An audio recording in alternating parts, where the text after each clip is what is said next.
శ్రీ లక్ష్మీనరసింహ పరబ్రహ్మణే నమః. ఆగస్టు 23వ తారీఖు శ్రావణ బహుళ అమావాస్య, పొలాల అమావాస్య. సాధారణంగా పొలాల అమావాస్య నాడు లక్ష్మీనరసింహ స్వామి వారి యొక్క దర్శనం అత్యంత విశేషం.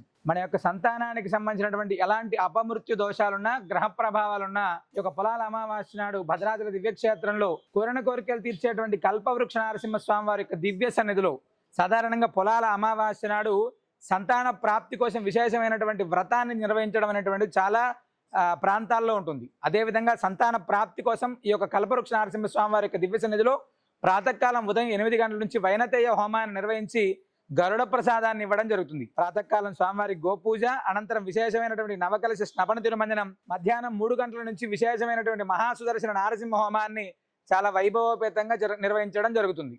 అత్యంత విశేషంగా మనకు ఉండేటువంటి ఎలాంటి గ్రహ ప్రభావాలు కావచ్చు, ఆకస్మికంగా జరిగేటువంటి ఎలాంటి ప్రమాదాలు జరగకుండా విశేషంగా ఇక్కడ దృష్టి తీసేటువంటి కార్యక్రమం ఆ రోజు ఉదయం 8 గంటల నుంచి సాయంత్రం 6 గంటల దాకా కొనసాగుతుంది. అవకాశం ఉంటే మనం కూడా ఈ యొక్క పొలాల అమావాస్య నాడు కల్పవృక్ష నరసింహ స్వామి వారిని దర్శిద్దాం, సకల శుభాలను పొందాం. సర్వేజన సుఖినో భవంతు.